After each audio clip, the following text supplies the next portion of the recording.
The episode opens on Iorlas bending down to disarm Drustan the Mercenary, and then grabbing him by the collar and pulling him up so they can look each other in the eyes. Having defeated this mercenary who was spying on the Shire and asking questions about Gandalf the Grey, Iorlas demands answers. I'm going to actually roll to see if I can influence Drustan the Mercenary in a way that he would actually give answers to Iorlas after this fight. I'm going to use my first use of spending hope, and I'm going to invoke my distinctive feature, Honorable, to get 2 additional d6 on this roll, and I'm going to be rolling Awe, which is a skill under the Strength attribute that is all about making an impression, and that can be either to wow someone or impress them, or in this case, intimidate them, make them afraid, be so imposing that Drustan will feel it is better for him to give Iorlas answers than stay quiet or play any kind of games with him. So we're going to roll a d12 and 3d6 on this roll. Alright, I got a 4 on the d12 and then a 3, 4, 5 on the d6s, which is enough for me to overcome my target number of 12, but I don't get any special successes or anything like that. It is just a success. So Drustan coils away, having been defeated by Iorlas, who has sheathed Nimloth's tear, but his foe-slaying bane weapon to evil men was powerful, and probably part of what contributed to this awe that Drustan is now staring up at Iorlas, terrified of what this man might do. Where he might have been tongue-in-cheek and sarcastic before, he's kind of nihilist and all this, but now this man could easily just crush Drustan, or at least that's what he thinks. Iorlas is an honorable man who would do no such misdeed of killing to accrue shadow. That's a mechanical reference as much as it is a existential one. But Iorlas holds Drustan there and growls his questions, which are, "Where is your honor? Gandalf the Grey is a wise wizard. Whom do you serve that would interfere with the proven record of Gandalf helping the folks of Middle-earth?"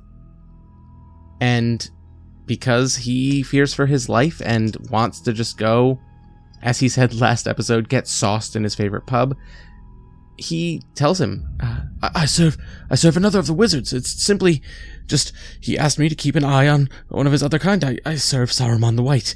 I'm also here. We are both servants of wizards. We are both trying to make Middle-earth a better place." And Iorlas kind of knows that that's got to be a lie, right? There is a skill for insight that might allow me to see if I think he's telling the truth or not. And I'm not gonna, I have 1 rank in it. You know, I'll roll a d12 and a d6 and see what we get. I roll a 9, so I fail, but I do get a special success. Iorlas knows that what he saw and heard earlier is not consistent with him saying that he's also working to make Middle-earth better, but the name Saruman the White does mean that he's serving a powerful master and another of the wizards of Middle-earth, as they're called. And Iorlas looks confused. He says, "Saruman the White? What could he possibly want to learn about Gandalf that he cannot just ask? Aren't they colleagues, or can he not view him from his tower or think?" Drustan just shrugs and says, "I just go where I'm told. I do what I am asked, please." And Iorlas has one last question for him. "Other than watching the Shire for movements of Gandalf the Grey, what can you tell me of Saruman the White's movements? His goals this spring after this winter? What is he planning down there? How is he helping Middle-earth?" And I'm going to actually ask the telling table. I want this to tie into one of our 2 quests, either the one we are doing for Círdan the Shipwright that involves the corruption of the trees to the south in Erin Vorn, or the corruption of men and the spreading of shadow to the north in the ancient capital of Fornos Arrain. So, oddly enough, I'm going to set the Tree Blight quest as to be more of what Saruman is maybe having a hand in. Those of you who are familiar with Lord of the Rings know, which is coming in the future, he does begin cutting down huge swaths of the Fangorn forest to build his factories of orcs, so why not tie this in there? So I'm going to make that likely, and I'm going to roll 1d12. If this number comes up 4 or higher, then it will be about the Tree Blight quest. If it's a 1, 2, or 3, it will be about the Gandalf Shadow in Fornos Arrain quest. It is a 5, so Saruman is trying to do something in the southern forests of Eriador. Drustan looks at Iorlas and his eyes narrow, wondering if he should tell him anything, and then Iorlas shakes him a little bit, and his eyes go wide, and he says, "There's a tree, Fanghorn Forest, which surrounds Orthanc, and Saruman's realm is his place of power. He is surrounded by the Fangorn, and supposedly he has seen, through his visions, through his power, a tree in the woods on the cape of Erenvorn. He wants those trees for something. That is not going to be anything I do for him, but I do know he has eyes on that forest." Iorlas squints his eyes back at this man, and he does not give away that he also is on a quest for Círdan the Shipwright in this same location. And he says, "There may yet be honor in you and redemption to your kind, but I am bringing you to Bree to face justice."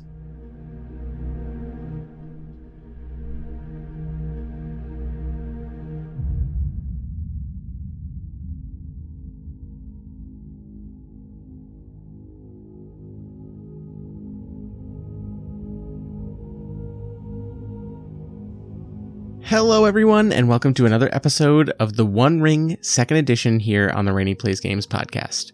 We're doing Strider mode, and I think we're going to start hitting our stride in this episode. I'm very excited. I'm really enjoying this game and these mechanics. I really like how it blends some familiar solo Oracle table kind of things with very interesting, very structured phases of the game. Adventure phase, journey phase, councils, all this stuff.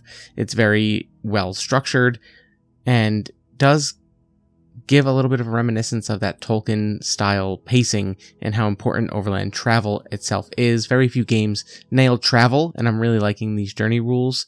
But let's just talk about real quick other stuff for the month of April. I hope that you've listened to the interview I did with the other Rene Pierre of Fari RPGs. RP is what he goes by, and our interview all about sharing the things that you learn and your knowledge and that you make, and just create a community based on sharing those things so more people can make cool things, and you're all doing whatever you're doing and making whatever you're making in a shared space that everybody else can help contribute to and then make better.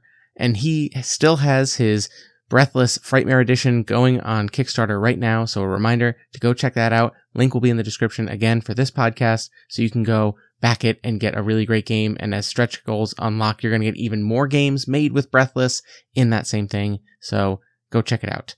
And then the last episode of April will be the last episode of my design diaries about Gardens of Rust, which I have started running a campaign of at my work, and that's very exciting. We have messed up our map, we have made our characters, and we are about to start really getting into the survival of this world, and I'm very excited about it. So I hope that these have been getting you excited about it, but what you're here for today is some more of the One Ring 2nd Edition. So let's see what Iorlas gets up to, bringing Drustan the Mercenary to Bree.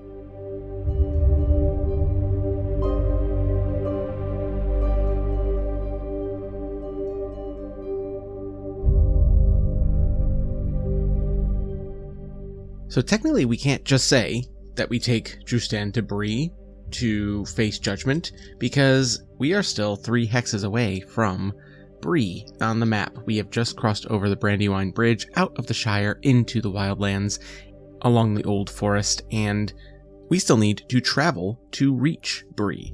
So if we fail this travel roll, we will have another encounter before we reach the town of Bree, which may be a way for this man to escape, or maybe he has allies coming, but what we're going to need to do is roll this travel check, and I think I'm going to give myself a penalty, which is a thing you could do normally in the guided version of this game with the lore master, but you'd get a penalty dice. So I'm actually going to take 1d6 away from my travel roll here, and I think I'll spend my second point of hope already, because this is something that I think hope is a good thing to be taking a hit here, especially this early on, even with Iorlas, where he has left the Grey Havens at the beginning of spring and he's gone through the Shire, and as soon as he gets out of the Shire, he finds people waiting to take advantage of others or pursue some kinds of goals, and he's trying to maintain hope. He can defeat this person, he can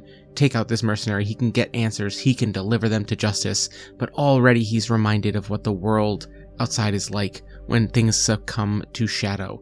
So I'm going to spend my second point of hope here to be inspired. I think this is Iorlas being bold in that he can actually drag another human another like X number of miles to get to Bree and not succumb to some kind of more struggles. So let's go ahead and roll with the 2 dice we get from hope and the 1 penalty dice we get from travel. I'm going to be rolling 1d12 plus 3d6. Oh, I'm actually favored on travel, so I'm rolling 2d12 plus 3d6. Let's see what we get. Oh, okay, I got a Gandalf rune, which means automatic success. So we will not have an encounter for 3 hexes, but I also got a 6, which means 1 additional hex away. So 4 hexes away. So we're going to arrive in Bree before the encounter would have taken place, which will allow us to, surprisingly, somehow, just get Drustan to Bree without an event between the Old Forest at the edge of the Brandywine River and the town of Bree. That is very good luck. Oh, and with the superior success, I can probably also use one of those additional successes from the tables. And I think one of them is Make Haste, which allows you to do something in half the time. And I kind of like that. I actually want to ask the telling table if this makes sense. I think that Drustan the Mercenary, working for Saruman, is likely to have a horse. So maybe after defeating him and tying him up and searching the edge of the Old Forest to make sure that there were no other mercenaries with him, or he wasn't accompanied by a force of others, that maybe there's a horse tied up. And I think I'm going to ask the telling table, and I think I'm going to set this as likely. I could go even more aggressive, but I think likely makes sense here. So I'm going to just roll a d12, and as long as it is a 4 or higher, there's a horse, and I think Iorlas might take it. That is a 9, so that is a success, and that means that we are going to take Drustan's horse, and this kind of works double duty. I don't think Iorlas is going to steal his horse for good, but I do think that he is going to take it, and it's going to help him get Drustan to Bree faster, and also he wouldn't want to leave a horse out in the wild, especially near the Old Forest or in these wild lands, so I don't think Iorlas is going to keep it, but maybe, we will see. So let's talk about Bree, and also the point of this whole episode, and what I'd like to show off of the system, which is the rules for councils. But first, let's talk about Bree itself. Bree is very well documented in the core rulebook of the One Ring 2nd edition. There are quite a few sections on Bree, as well as NPCs that you're going to run into there, as well as a table that we will probably be using that rolls on if you spend an evening at the Prancing Pony, which of course, very famous from the Lord of the Rings movies, where Frodo and Sam and Merry and Pippin meet Strider. Now, there's a lot of information here that I don't know is going to be super relevant for us, but I read through the section and enjoyed it, and I want to kind of just describe what it looks like when Iorlas rides in to Bree, towing Drustan the Mercenary.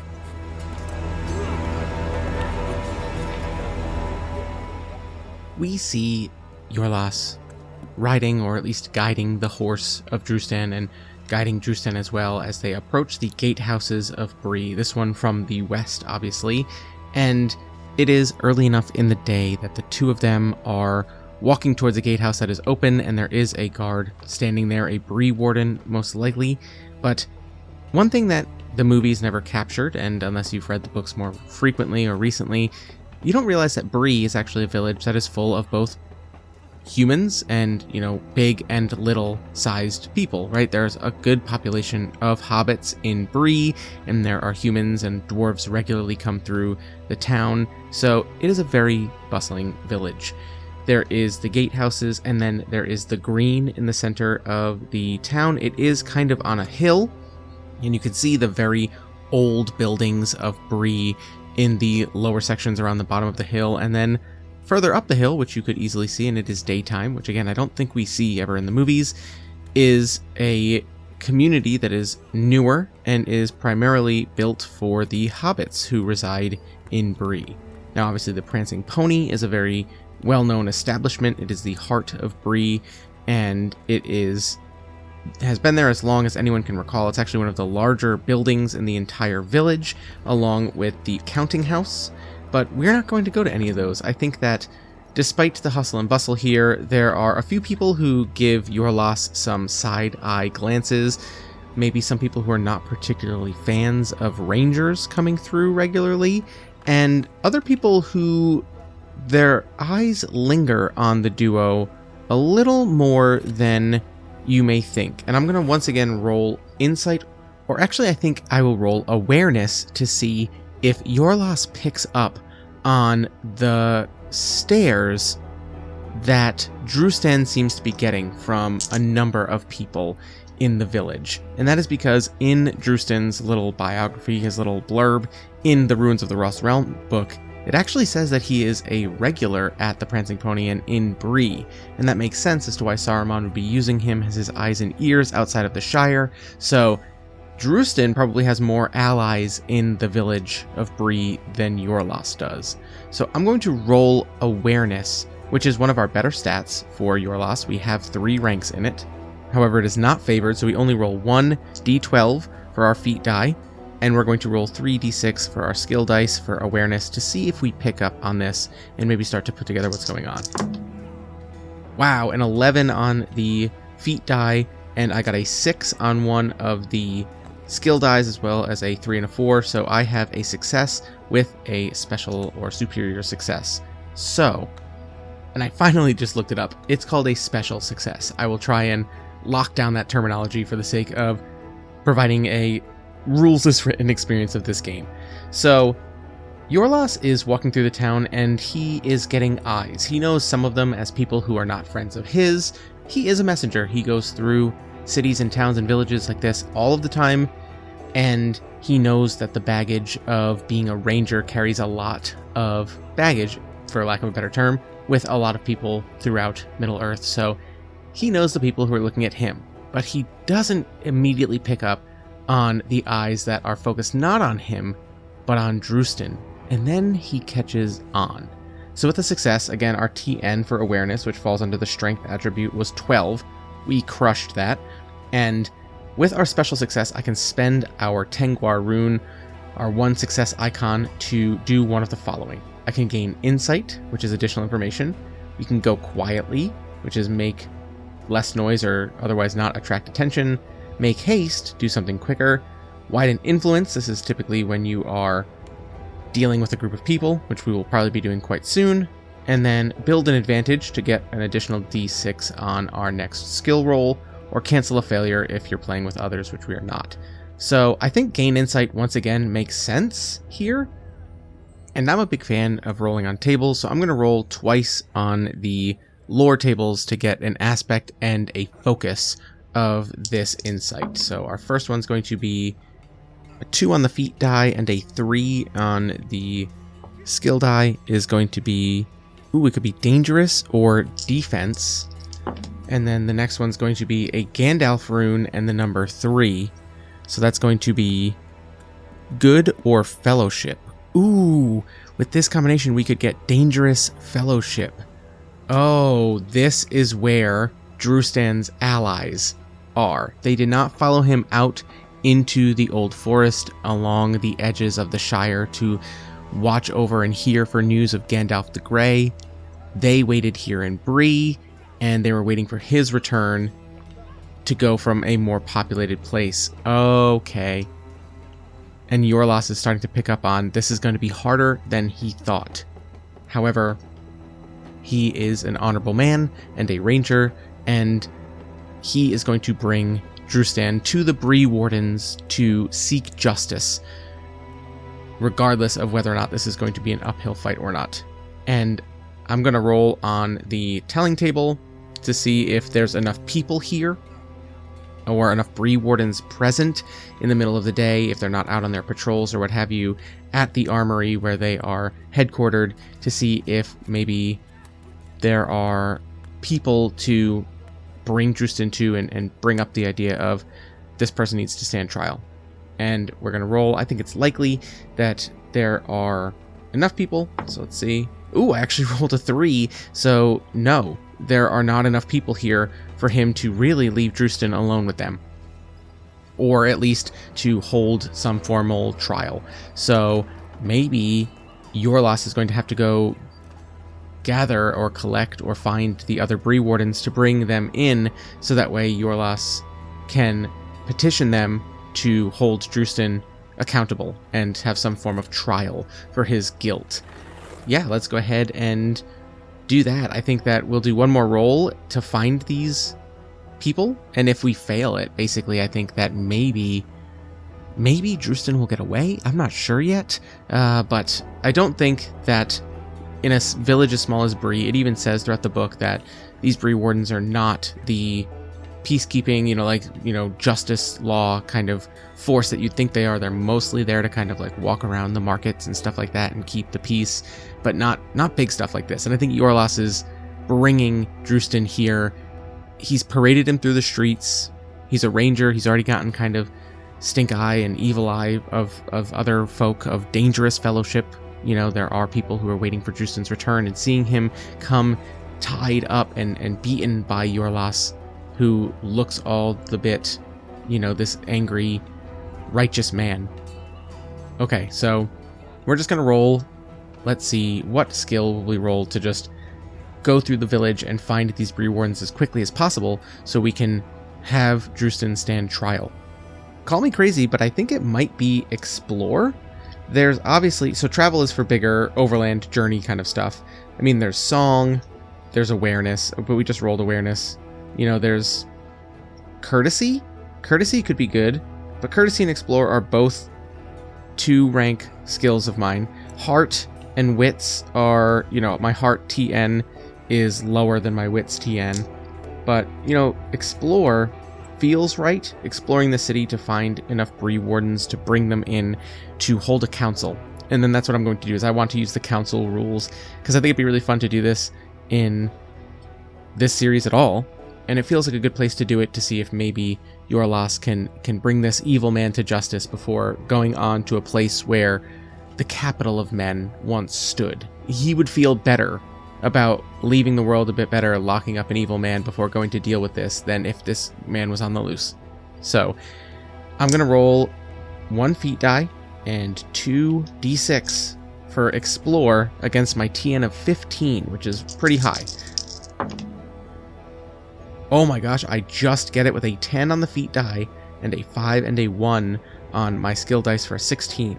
So Iorlas does walk through Bree, and he knows the people and places to avoid that were giving him looks earlier. He is aware that people are watching for him. They're probably watching the armory right now, and regardless of how capable Drustan's fellowship may be, his allies in serving Saruman may be, I don't think they are likely to break him out of the armory while Iorlas is looking. But you know what? Sounds like another telling table roll. I'm going to put this at unlikely. So I need to roll an 8 or higher to see if they get him free. I rolled an 8. Oh my goodness. Okay, so in the time that Iorlas explores the village of Bree to find more Bree wardens, to bring them back to the armory, oh my gosh, to hold Drustan accountable and hold a trial, in that time, Drustan's Dark Fellowship has broken him free somehow. Okay. Well, that is a problem. However, I think it actually plays well into a different kind of council. Instead of doing a council to effectively act as a trial for Drustan, what we see is Iorlas returns to the armory. He has told a bunch of the other Bree wardens that he found wandering the village.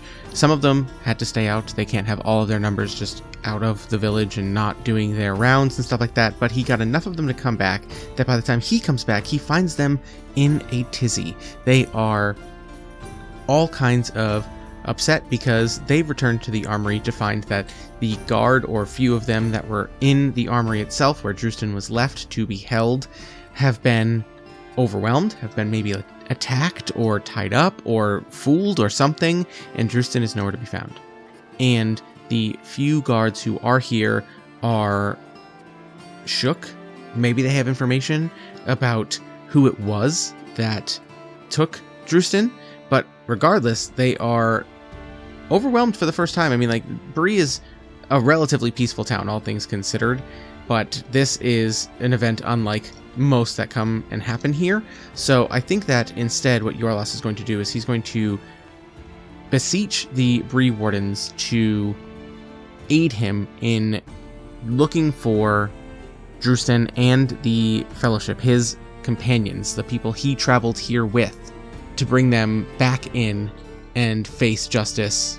And I don't know if that means that he's going to have to stick around to help do this hunt with them, but really well, let's go ahead and go into the council. This is a set of rules in the One Ring 2nd edition that are really cool. I think that they basically structure roleplay during a time when the company, the Fellowship, the players, right, in a large group game setting of this, would be petitioning people in a town, village, etc., or just really any group of NPCs to help them. And in other games, sometimes that comes down to one roll, right? Like, can you succeed on your persuade roll to get this person to do whatever you want? In the One Ring, you are going to hold a council. These are for very important discussions and decisions that are made about who is going to be around to help. And councils follow a very simple 3-step structure. The first is to set the resistance of the people that you are petitioning for help. Now, there are 3 real levels of this. One is a reasonable request, is one where the encountered folk do not lose anything by helping the player heroes or the company. There's an expectation of something in return, right? And I don't know if that's necessarily the case here. The second tier is a bold request. These are asking for something that the company is going to profit from more than the people encountered. Now, that's not necessarily the case. I think that the people of Bree could let Drustan and these others go, and they're not necessarily going to suffer from it, but the people of the Shire might, because, we'll see. This is how Iorlas is going to frame it, right? That these people are in this area seeking to disrupt good-natured folk from living their lives. And then the last is an outrageous request where basically you're begging them to help you and it's just going to be dangerous for them. And I don't think that's the case. Given that we're not sure where we land on this, I'm going to set it right in the middle, which is a bold request, and that means we're going to need to amass 6 successes in a certain amount of time. Now, to set the timetable to see how much time we have to convince them of this, we need to roll our introduction. And I think that for the sake of this, I'm going to, because we are one player character in solo strider mode, I'm going to say that this has spilled out to outside of the armory. The buzz that has been generated from some of the Bree wardens returning and finding people upset and then rushing out to get more help and all this, it has spilled into the streets of Bree, and there are quite a few people other than Bree wardens here listening in as Iorlas petitions them. So the first thing we need to do is the introduction. At the beginning of the council, the company must present themselves. To do so, they elect a spokesperson. In this case, it is just Iorlas, so he is doing that. And he needs to make a skill roll, which will determine the time limit that I have to amass these 6 successes. If I succeed on the skill roll, I will have a number equal to the resistance, in this case 6, plus any number of 6s that I roll on the check. And if I fail, it's equal to the number of the resistance, so 6. But if I end as a failure, it ends in a disaster instead. And we will see what that means. Hopefully we won't see what that means, but I will explain what that means in a bit. So first, we need to do our introduction. And the way that that works is we usually roll one of 3 skills. It can either be Awe, Courtesy, or Riddle. And our boy, Iorlas, has Courtesy as a favored skill. And he has Folklore as a distinctive feature. And I think that he, as a messenger, has traveled through Bree quite a bit. This is kind of a nexus of that northwestern corner of Middle-earth, of Eriador. So I'm tempted to spend another hope, but I'm really scared of when I start amassing shadow. So at the moment, I'd be rolling 2d12, 2 of the feat die, plus 2 skill die for d6s to try and beat a TN of 12. And I think I can do that. I'm going to go for it without spending hope here. And roll 2d12 plus 2d6. Okay, so I rolled an 11 on my d12, which I just had to go to Google and look up, because I was pretty sure that the feat dice are supposed to be numbered 1 to 10, with a Gandalf and an Eye of Sauron, or an Eye of Mordor. And they are. I just happen to have dice from the One Ring 2nd edition from the original print run, which mislabeled the dice from 2 to 11 with a Gandalf and an Eye of Sauron, instead of 1 to 10. So I'm going to count 11s as 1. So as much as I would love that 11, I will take the 9. And then I got 2 5s for my skill dice, which unfortunately do not make 6s and do not increase the amount of time that I will have. But we have 6 rounds to amass 6 successes in our interactions with the people of Bree to convince them that they need to hunt down and not let Drustan and this Dark Fellowship get out of this town, because they will bring harm to the neighboring Shire, as well as they are working to undermine the good deeds of people like Gandalf. So now we are going to have 6 turns to have interactions, and this is the free-form roleplay version of this council. Now, again, in a traditional TTRPG, this is going to be maybe you give every one of your PCs a chance to get 1 roll, and maybe you turn it into some kind of skills test and something like that, like skill challenges, but it's right here. It's baked into this rule. Now, there are modifiers for these rolls. Like if the NPC or people that Iorlas is interacting with are reluctant to help in this situation, then I might lose a die, a d6 on my skill roll. If they're open to hearing things out, then I don't get a modifier. If they are explicitly friendly or willing to help for some reason, then I might gain a d6, which gives me more chances to amass those successes. So let's just go into it. I'm going to have 6 rolls to attempt to amass 6 successes. Now, I might not need all those rolls, or I might need every last one of them. We will find out. The book suggests some useful skills that are usually used, things like Enhearten, which would raise the spirits of people who might be in danger, or the community that might be in danger. Insight, to kind of evaluate where people are standing and then use a more effective skill. Persuade is very straightforward, right? Persuade is used to just influence the people who are listening to you. Riddle is really fun. I love Riddle as a skill. I don't have Riddle at all. I have no ranks in it, so I'm not going to be using it, but I can see other players who would use Riddle here to, like, I would say maybe ask like rhetorical questions or very leading questions that would help people come to a conclusion that you want them to come to through Riddle. I love that. And then also Song. Harken back to great deeds of past people and why Bree is the way it is, or why this place is as safe as it is, and harken back to people who did great deeds, who did take chances. So let's go ahead. The first thing I think that Iorlas is going to start with is going to be appealing to the Bree Wardens themselves, who have been duped and or hurt in this breaking out of Drustan the Mercenary. So I'm going to appeal to them. Oof, and I just realized I have no good skills for councils, but I really wanted to do this. Enhearten and Persuade are both 0s. Do we think I could swing Battle Actually, this one might work. I just looked it up. It does say the battle skill may be used in leading a company in open battle and maintaining order in the midst of chaos.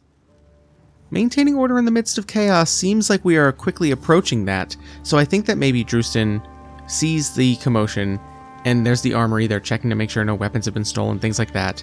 So I'm gonna try hearten because my target number is lower. Yes, I'm gonna enhearten the Bree wardens themselves and say it's okay. This is not your fault. This is the level at which these people are willing to stoop. They are going to go very low, and we cannot allow them to do so. So D12 and D6 attempting to beat a 12. Oh my gosh, I pulled it off with a 9 on the feat die and a 4 on my skill die for a success. So Iorlas stands before the Bree wardens, and he calls out as the commotion is rising in pitch and fervor, and he calls out to all assembled, and he says, "People of Bree, please, this is the extent to which these people are willing to go low. These people were up to no good, and I caught that man, Drustan, on the edge of the old forest, spying on not just the Shire and the hobbits there, and who knows what his friends were doing here in your very village. But he claims to have been spying on Gandalf the Grey, one of the great wizards of our world. Surely you all know of Gandalf." And this is going to lead into our second roll, which is maybe appropriate. I'm going to use lore, and I'm going to tell people about Gandalf and all of the good that he has done as a ranger, as a man who is in the service of Gandalf for a quest to redeem or at least investigate a place where the shadow may be looming over the history of man. Iorlas wants to tell these people, why would someone want to have eyes on this man, if not this wizard, if not for nefarious purposes? He's not going to mention Saruman, but lore is one of our better skills. We have 3 ranks in lore, so we're going to roll just to kind of give people an idea of the good that Gandalf has done, and also the Shire, of what is the Shire doing that is a threat to anyone. So here goes. That is a 9 on the feat die again. Oh, I like this feat die. And then I have a 6, a 4, and a 2 on my skill dice. So the 6 makes a second success. So we are up to 3 successes through 2 rounds. The people of Bree are nodding their heads. They are listening to Iorlas say, "These people are dangerous. We cannot let them just walk through your village and walk out of your village, because who knows what else they are attempting to discover, and who knows what masters they are serving." Oh, I just realized that I have lore as favored, so let me just roll the other feat die and see if it comes up a Gandalf. It did not. It was a 2. Just, you never know. And that's going to lead us into, after this recounting of the importance of Gandalf to this region of the world, I think that Iorlas is going to scan the crowd, and I'm not going to use the scan skill, because the scan skill is, I think it's more for like looking through books or quickly perusing something. It does say finding a friendly face in the crowd or things like that, but I think that this is more insight to see if he can gauge what else needs to be pushed to get these people to scatter and basically run to the walls, the gates of Bree, and make sure that these people cannot escape if they haven't already. So insight is not one of our better skills. We only have 1 pip in it. So we are going to roll 1d12 plus 1d6, attempting to beat a target number of 12, and fail on that one. So that is a 5 and a 3. So after 3 rounds, we are still only at 3 successes.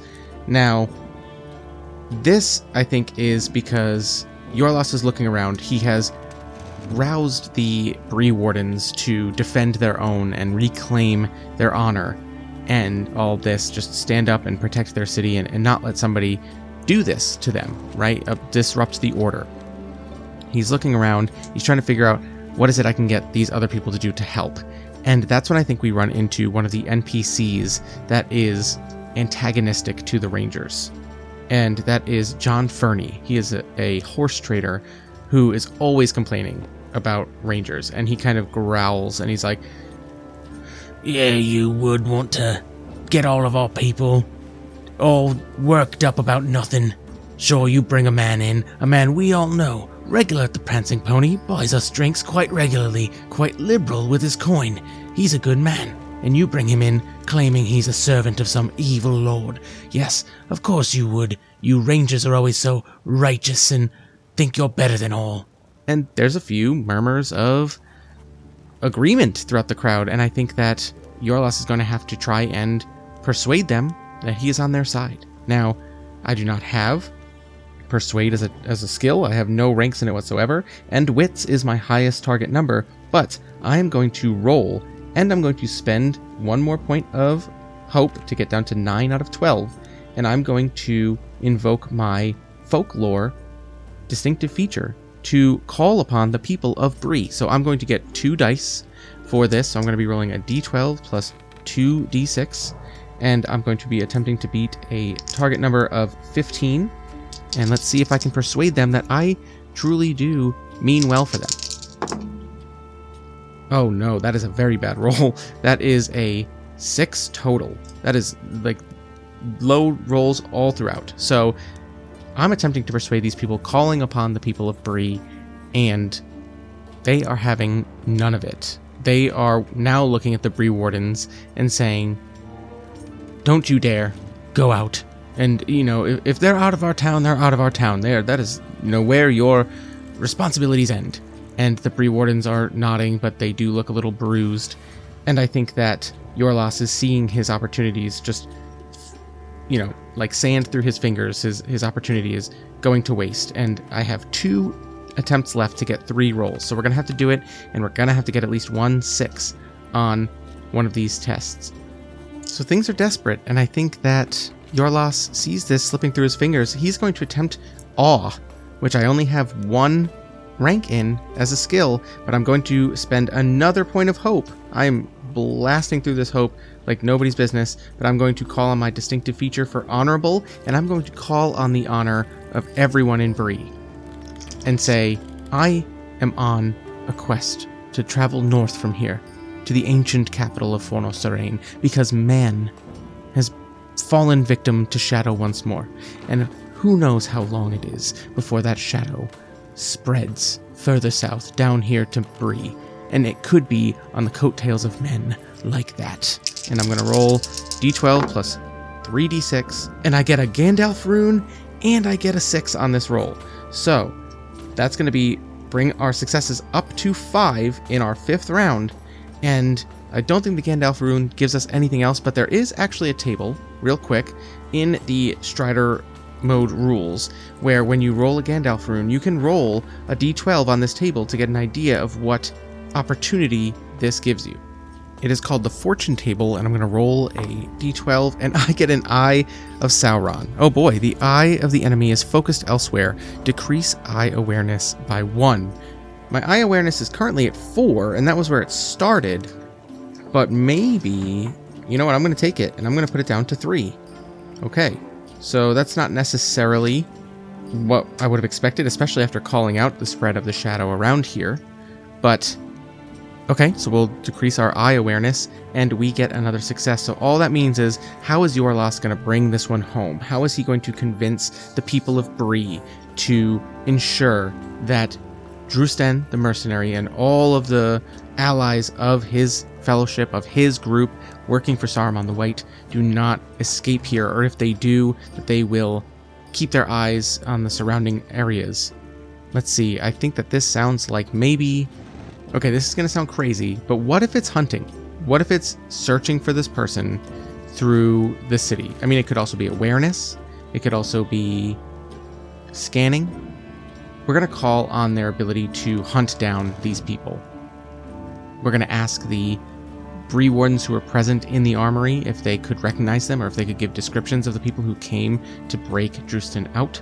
I can give descriptions of Drustan, his size. Is his horse still there? Can we find him based on hoof prints, or do we need to find them strictly based on foot? Have they only left by foot? So we're going to roll, I think we're going to roll hunting. This is going to be a little bit of a stretch, but I think that it's fine. And I'm going to just say they're open. They're not friendly. They're not reluctant. They are just open to the idea. So let's see. That is 2 5s and a 4, which is enough to beat my target number of 12 for strength. which brings us to 6 successes in 6 rounds of our time limit. And that is enough to convince the folk of Bree that Drustan the Mercenary cannot be allowed to just escape. At the end of a council, if it is a success and the company, or in this case, lone adventurer, this Strider, has reached the number of successful rolls required by the council's resistance, they achieve what was chosen as their objective from the start of the council. In that case, I think that means that the folk of Bree mobilize, and they are going to start scanning for any sign of Drustan and his accomplices who helped break him out of the armory of Bree. And I'm not going to leave this up. I kind of want to leave this up to just a telling table roll, but I'm not going to. I think that what this means is, you know what? I guess it is going to be a telling tale roll. I think I'm going to leave it to a telling tale roll. I think I'm going to leave it 50-50 if they got out in time or not, because there's no way Iorlas was gone that long that the entire jailbreak and escape happened before he returned. So we're going to leave it 50-50. That means that as long as I roll a 6 or greater, the answer is yes. That is a 6 on the die. So yes. Oh, that means yes, they escaped. And I think what that means is Iorlas is not going to be able to stop in Bree and rest. Night is beginning to fall. He got here mid-morning and dropped off Drustan and then had to go get the Bree wardens. Then he got back here and there's been a commotion, and now people are rushing out to make sure that they can't get out, because if they're out by the cover of dark, they're gone for good. And that's when Iorlas realizes they're going to be gone. They're going to be gone. He just has a feeling in his gut, and where he would have loved a night at the Prancing Pony and to hear rumors and to know what's going on and know that he'd put a man away that was doing foul deeds and leading the folk around here into trouble. He can't do that, and that means he also can't stay. And exhausted though he is, his endurance is down, his hope is down, they're starting to flail, he's starting to lose it. He can't just let this man flee. And he wonders, well, Saruman is to the south. Saruman is beyond the mountains. The Misty Mountains. He wonders which way to go. He's promised Gandalf that he would go north to Fonos the Rain. And then he thinks, if I had to escape and go somewhere, not to be found, around Bree, where would I go? Just outside of Bree, to the north, is a small forest known as the Chetwood. Very few go in. It is a small copse with a few small hamlets and villages and things like that within it, but to the rangers, to the messenger, to Iorlas, he's familiar with these woods. He thinks he's going to track them. We're going to continue our journey, and just for the sake of fun here, our last roll on our journey said that our event would happen 4 hexes away. If we leave Bree and go 1 hex to the north along the road towards Fonos the Rain, we are in the Chetwood, and I'm going to roll our journey events, and that is where we will pick up next time. But let's see what this roll says. As a reminder, we rolled a success. We got a 6, which pushed the hex event further 1 away, and then in solo mode, all I'm going to do is roll a d12 on the journey events table and see what comes up. I got a 5, which says mishap. If the roll fails, add 1 day to the length of the journey and gain 1 additional fatigue. Now, this is where I would roll a d6 on the mishap table, which I can do, but there's also a d12 table for traveling in the Chetwood in the One Ring Core book. So my mishap says lost direction. You need to roll explore to find your way. I'm going to resolve that first, and then based on the result of this, I'm going to roll a d12 on this traveling through the Chetwood table.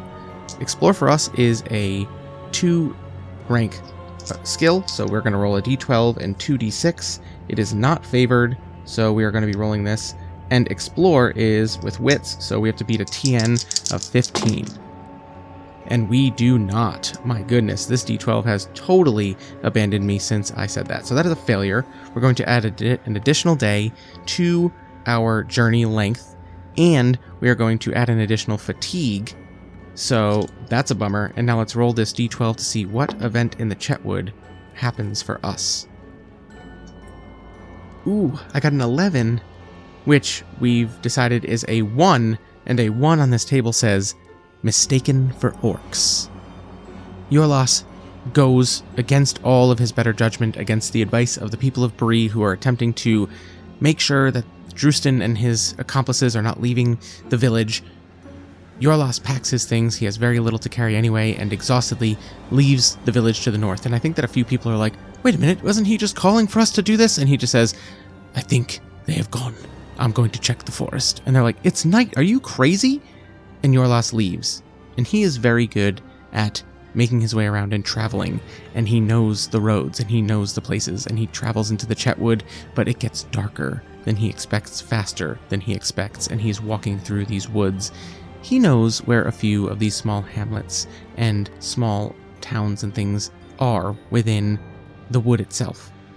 But before long, Iorlas is walking, and we hear the thunk of an arrow as it flies past Iorlas' face and buries itself into the trunk of a tree right next to him, and he stands up and he holds his hands up.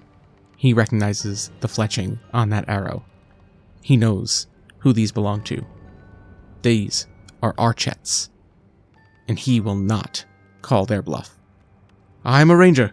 I'm here searching for fugitives that have escaped from Bree. And the voice calls back out and says, how do we know you're not lying? I promise. I found him on the outskirts of the old forest, and I traveled with him to Bree in attempts to bring him to justice, but his friends broke him free, and I believe he came into your woods. Aye, that explains a lot. All right. We've heard people moving through these woods, and we don't like fugitives. If you help us find them, we'll let you go. And that's where we'll end this session of the One Ring 2nd Edition. I hope that you are enjoying this series. I hope that you are excited to play the One Ring. The more I play this, I really want to get a group for this game, and especially one, maybe people who know Lord of the Rings and Middle-earth and lore and stuff like that, because I feel like this game, this is so cool. I feel like this dice system is really interesting to provoke narrative, and you really don't need to know a lot of Lord of the Rings lore to enjoy this game, but if you do, I feel like you could have a ton of fun in this sandbox, and yeah, I'm really enjoying it. I hope that you are too. We are maybe a third of the way-ish through this series, so who knows if we can get to Fornos Terrain and down to Erin Vorn, but I will do my best to make it all happen and neatly wrap it up with a bow. Alright, you know the deal. Find me on the social medias at RainyPlaysGamesPod or email me at RainyPlaysGamesPod@gmail.com. Feel free to join the DMs of the Dark Discord, where we're always chatting it up and getting nerdy and having fun and talking games and life and the world and everything. Or, tell a friend about this podcast if you think this might be up their alley or something that they might enjoy. And I'm going to leave it at that. So until next time, never underestimate local law enforcement's ability to mess up holding a prisoner for you. Never take your eye off the ball. The shadow. Something like that.